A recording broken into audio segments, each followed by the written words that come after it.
So before we start, maybe some words about us. My name is Jonas. I'm leading the UX CX Technologies team at DATEV, and together with my team, Friederike is part of my team, we are building at the moment a framework that allows us to measure customer satisfaction, customer expectations in real time, automated and on scale. All right, so without further ado, let's jump into our talk. You probably don't know DATEV. We are a German company, and we are, I would say, something like a hidden champion for commercial and taxation processes. We build products and services for tax consultants, for lawyers, for auditors, and I would say like for small and medium-sized enterprises. And we build products and services, taught it already, and just to give you a small impression about our organization, we have like 8,400 employees at the moment. 2,500 of them are working in product teams, and we have at the moment roughly 200 products and services. And what is special about DATEV, we are a registered cooperative society. That means that our customers are also our members. So there's kind of a special relationship, and I would say they really care about DATEV. What's going on around us at the moment? I think it's really impressive to see at what roaring speed we're just changing at the moment. Like just in so many dimensions, and few are mentioned on the slides. So like amortization periods are shortened drastically, innovation cycles shortened drastically. Heard that also tomorrow in the interesting discussion about markets. And like also like development cycles, they shortened drastically. And also like digitalization took some breathtaking speed due to COVID, I would say. And the last words on the slide says large language models. And I think this is what we all witness together at the moment, is the emergence of large language models. I think all of you have heard about ChatGPT and maybe also tried it, play around it. Even my mom did, so I assume all of you did it. And the model behind this is GPT-4, and this is a large language model. And my prediction, and I strongly believe in that, it will have the same impact on us as electricity, as mobile, and as internet. Challenge me on that in the next 2 years when we meet here again at QED in 2025. And what somewhat concerns me is how all of that will affect customer expectations. We heard tomorrow in the talk of Kelsey that customers are getting more and more demanding. And what we especially observed during COVID is that there are numerous companies that face an amazing growth rate by purely focusing on fulfilling or even exceeding customer expectations. So how to remain successful in these times of rapid change? And if you remember the panel discussion tomorrow, like the colleagues also talk about customer centricity, and I think it's widely accepted that customer centricity is somewhat key. And in the theory, it sounds really easy, right? You just have to put the customer in the middle of all your activities, and you're good to go. And I see some of you are already smiling. In practice, it's not that easy to implement customer centricity. And if you remember maybe Liana's answer, she also said, yeah, you also have to care about your employees. And I think this is really an important key factor. So it's not about your customers, it's also about your employees, it's about your partners. Their experiences also matter a lot. And that's why we at DATEV rephrase it a little bit like more to human centricity. And for us at DATEV, human centricity means the ability of our business to generate positive experiences and to continuously learn and improve from interactions with people. And given that like the needs of the customer and expectations are changing so quickly, what we need to do is to establish continuous learning and adapting. And I believe that data-driven continuous learning in real time from interactions between people and companies, consequently utilizing machine learning and data science, will be an essential driver of company success in the future. So how do we learn from interactions with our customers, with people? Basically, just at the end of our processes and main touch points, we display or we add such simple questionnaires. As you can see, this is like really a live example out of our applications. We just ask 3 simple questions. How satisfied are you? Why? So give the reasoning for that. And how well did we match your expectations? And as you can all imagine, the challenge is not to come up with such a simple questionnaire. That's no rocket science at all. what was really challenging for us is to display such a questionnaire to like 400,000 plus customers, 300 plus touch points, more than 200 products. How we solve this, I think, is also interesting, but not the scope of our talk today. We will talk about the anonymization process. So what we learned is that the most important question here is the why, like the middle, the user-defined text box. Those user-defined text box, they are so informative because you can like see what's going on from the eyes of the customer on your touch point. So they contain needs, they contain expectations, they contain solutions, they contain feature requests, they contain sentiment. From time to time, our customers are pissed off, and you can see that like in the user-defined text boxes. So we learned that they are really, really important. And from time to time, our friends from Cross, Dami, I don't know if you are in the room. Yeah, yes, behind there, she's already smiling. From time to time, our clients, they really write essays in these text boxes. And I think this is because of the special relationship I mentioned in the beginning, and even the probability of receiving such a textual feedback is like 70%, which is crazy high, and we are really proud of that. So if you now display such a questionnaire to many customers, that you can imagine will result in a lot of data real quick, especially a lot of text data. And as a data scientist specialized in natural language processing, your mouth gets already drooling when you see so many data. You think about all the use cases like sentiment analysis, topic modeling, text summarization, you name it.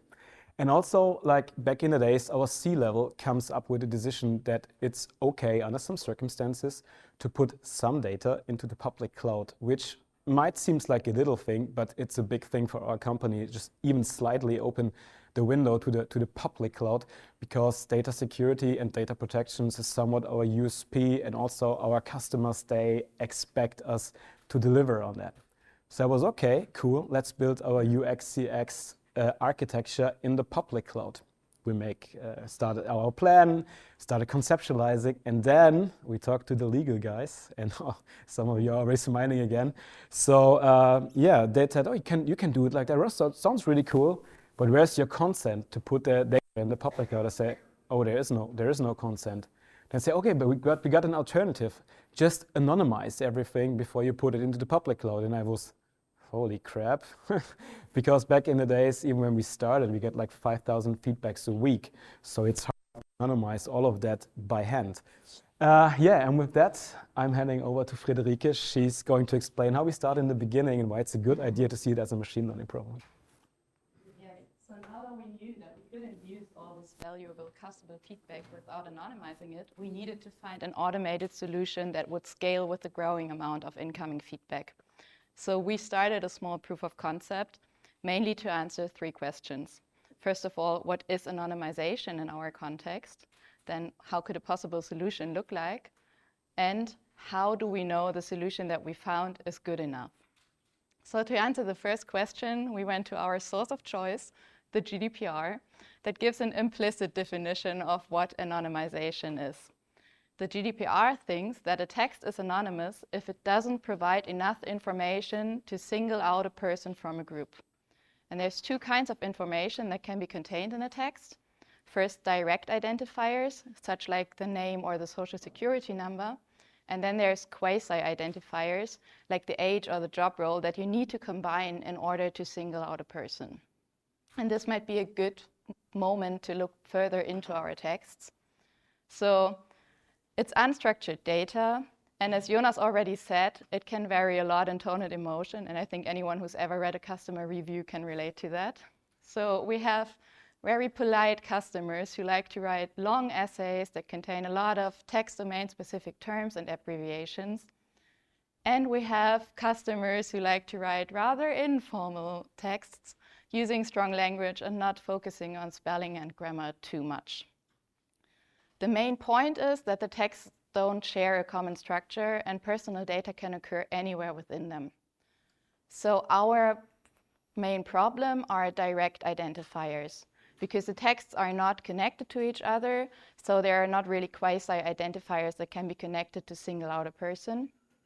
And therefore, in our definition, An anonymous text is a text that doesn't contain any direct identifiers that allow us to find out who sent in the text. So we started to look into research because, of course, we're not the first ones to solve this problem. And if you look into anonymization research, there's a research about structured data that mainly focuses on removing the identifying data. And then there's a research on unstructured data that mainly focuses on detecting these identifiers in the texts. Early approaches just like to use pattern-based approaches, where they would define a pattern, and once a word matches that pattern, they're just going to remove it. The problem with this is, as soon as the word has a spelling mistake, the pattern won't be triggered and the word remains in the text. So the anonymization research started to use natural language processing techniques to anonymize the texts and to detect the identifiers.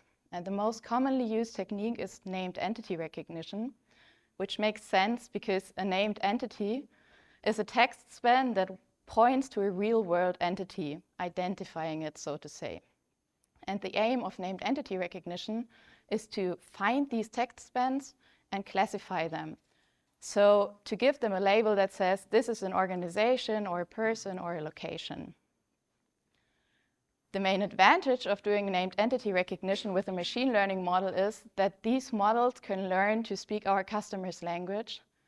They can react to the context of the word, and they will find the word even if it has a spelling mistake, which happens in customer feedback. So we decided that anonymization in our case is also a machine learning problem, and that, like most researchers, we would like to combine using a machine learning model and some patterns to find identifiers that are more easy to find with a regular expression. So after the identifiers are detected, they need to be removed. And there's a ton of strategies that can be used for that. We tried to cluster the research for this a little and found like 3 main techniques. The first one is probably the easiest one, just delete the text span. Then you can mask it, which mostly means that you replace it with the label that your anonymization system assigned to the text span. Or you can replace it with a synthetic value, which means you, for example, insert a name that was randomly chosen from a database. Which strategy you use highly depends on the use case. But the good thing is the strategy can be replaced at any time because you have found the text sequences and you can do whatever you want with them. So, like the researchers, we decided to focus our proof of concept more on the detection than on the removal. And in order to conduct it, we needed to take 4 steps. First of all, we needed our customer feedback as a data set where the personal data it contained wasn't removed, but instead labeled, so we could use it to evaluate models and our system. We then needed a suitable model to detect the personal data, and we needed to define a few rules to add to that model. We needed a removal strategy, but as I said, we could replace it any time. And to answer the question whether we actually were on the right path and were trying to build a valuable system, we needed a thorough evaluation of each step. So to get the data, we decided to talk to the poor people who are currently reading all the customer feedback and manually anonymizing it. And of course, they provided a few more insights. So they explained the process to us. They, of course, knew what is frequently occurring personal data in the texts. They had a few requirements regarding the automation, and with their help, we were able to define a set of labels that we wanted to use in our proof of concept. And we were able to build a data set because we could use their anonymized texts and quickly create a data set that we could work with.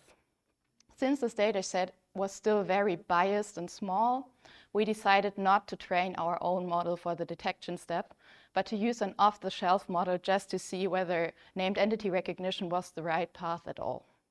Then we defined a few more rules. So we added some rules to adapt this model to our customer's language.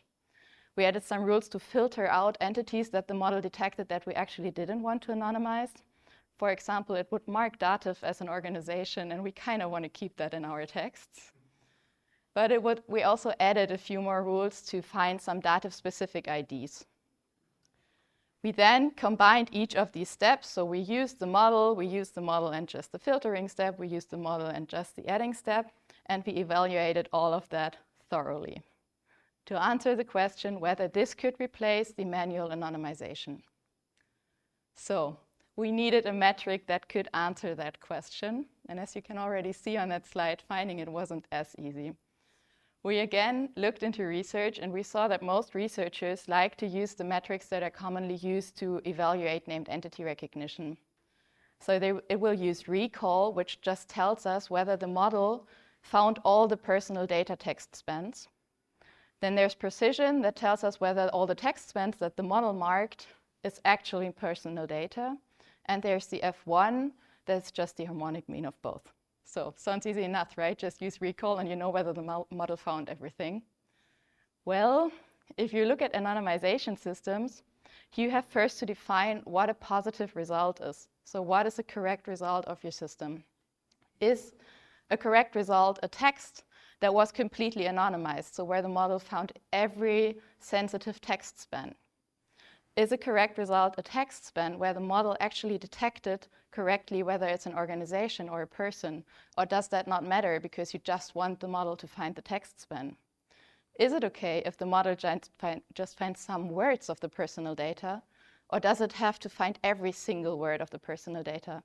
For example, would it be okay to just remove the last name but keep the first name? So researchers can't agree on that question. And we decided we won't open this box and instead build a system that takes all of this into account. So we came up with a 3-level system to evaluate every single step we took in this proof of concept. So as you can see here, on the first level, we looked into the text level and decided a correct result is a text where our labelers had marked some text span as being sensitive, and the model had marked some text span as being sensitive. And it did not matter whether the model actually found the text span that we had labeled. We just wanted it to see that there is sensitive data in this text. On the second level, we decided that a text is only correct if the model had found every relevant text span, regardless of the label that it had assigned. And we also looked further into the text span level and looked at whether the model found the relevant text spans. And since we still had this overlapping versus strict question, so was it okay if the model just detected some words? We looked into both of that as well. So on level 3, we decided to take the labels into account. So on the text column side, a text was only correctly anonymized if the model found every entity that belonged to one label. So if, for example, it found all names of persons in the text. And on the text span side, the text span was only correctly anonymized if the model found the correct text span and assigned the correct label. So I can see some of you are already looking very skeptical. Was this worth it? Well, it turned out it was, because each of these levels provided new insights into our process and helped us to shape the system a little more. On the first level, we could see what combination of processes actually worked the best. So was it okay to just use this off-the-shelf model, or did we need to add rules to fit it more to our customer's domain? Well, spoiler, it turned out we needed all the rules. On the second level, we could see that it made a huge difference whether you allowed the model to just match some of the words or whether it had to fit all the words. And it triggered a discussion about whether we actually need to find all the words, or sometimes a text can be anonymous if you just find some words. And it also showed us that we needed better data. And on the third level, we could look at the labels' performance. So we could see which labels were actually found by the model and which were actually found by our rules. And we could see how they were performing and tweak the rules a little more to find out how they worked best. So with all this data we had generated, what was the outcome of our proof of concept? Well, it turned out we can't just replace the manual anonymization process with the off-the-shelf model. But we saw that in general, it's possible to find personal data with a machine learning algorithm. we saw that we needed to find a model that was adapted to our customers' language more, and for that, we needed a better data set. And that is why we got the experts from Cross on board and started building a proper system that Jonas is now going to show to you. All right, interesting journey so far, I would say. Yeah, back in the days when we started, we got solid data science know-how, as hopefully Frida could show you. But what we were lacking is like building solutions in the public cloud. And so definitely lack of know-how on our side back in the days.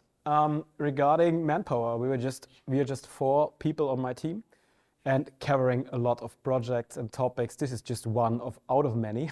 So a little scaling problem there. And that's why we decided to look for a strong partner. And that's where our friends from Cross come into play. So partnering up with them, definitely a really good idea. We conceptualized together. At the moment, they're implementing the system for us. It's still work in progress. Already we achieved quite good results. And on parallel, we start building know-how on the job in our team. And I can tell you, we start like from 0 to somewhat hero in a really short amount of time, leaping forward there. That was quite cool. So maybe that's the slide you're most interested on. It's how are the different building blocks of our anonymization product. And all of that is built in the public cloud, Microsoft Azure, I can tell you that. And no worries, I will guide you through it step by step. So we got our feedback texts. They are then passed into our anonymization service, and we achieve best results. They are out of a combination of fixed rules. They are bundled in the rule engine and the machine learning model, as Frida just pointed out. And we basically distinguish 2 cases. The first one is where the model is sufficiently confident in terms of good anonymization. If this is the case, the masking process is happening. So masking means like replacing PII by tags, and then they're stored like in the final output bucket. Second case, much more interesting, is when the model is low in confidence. Then our human in the loop approach is triggered, and this is like really the game changer, I would say. So feedback texts are then passed into our labeling tool, also self-hosted on Microsoft Azure. We use Label Studio for that, no secret about it. And then our labelers, they can edit it. And then what we next do is we replace the tags by just some random information. And you may ask, why are they doing that? Does that make any sense? It makes a lot of sense, because this step allows us to store the data for more than 3 months. And so we can build up a time series. And even cooler is we can then use this synthetic data set to retrain our machine learning models. So 2 things there, and one's very beneficial. And at the end, and this was quite a good idea from Damir and Ivan back in the days, not just to pass like low confidence data to our human loop approach, but also draw every time a 1% random sample to make sure that quality of our system is like really, really high. So quite cool. But I mean, at the end, you just saw PowerPoint slides so far, but we want to deliver to you. I think this is also like the motto of Cross is delivering. And so we tried to prepare a little video for you. So you see here just some random German text, feedback text. It's like this, like a real text. And now if we click on Anonymize, and then you will see that the PII is just replaced by text. Like, anstatt it's Sandra Horvath, it's now the person tag, email tag, phone number. Then this replacing step is like to generate just some random data. You will now see that it's the structure of the text. We keep that because that's very important for the downstream use cases. And now you see just replacing it with just some random data to generate synthetic data. Some more examples. And now we also prepared a video of the human in the loop approach for you. So here, problem with 7 data sets. Then this is our Label Studio instance. In the video, it's just browsed through and look where is the data set. Should be touched. Data set found perfectly. And then you see that CTEX, textile, GmbH, that's like an organization, but it is wrongly labeled by the model as person. Just change the label to the correct one, to organization. Yeah, perfectly, thanks for that. And then just update, and it's done. So now that's then correct. Perfectly. So now we can switch back to the presentation again. So, so far, we got a little problem because all of that we're just talking about, anonymization is ready, but no value. So why we are talking about anonymization a lot? Because so far we just anonymize, just reduce personal information in text. But here's the cool thing. anonymization does not generate value, but unlocks a lot of value potential. And here are just some examples on the slides. For example, you could now use sentiment analysis on your anonymized data to come up with a shitstorm radar on your social media channels, for example. Or you could even combine like sentiment analysis, topic model, summarization. That's what we are doing to detect early market changes. And depending on the degree of automatization, you will gain a lot of efficiency boosts. Like for example, in our case, this manually automatization is speed up by more than 90% by using our model. And in the long run, of course, by reducing costs drastically, you will save money. And often overlooked, it's really much more easier to partnering with externals when you use anonymized data. And with that, thank you very much. We are open for questions. It was nice to talk in front of you. Thanks.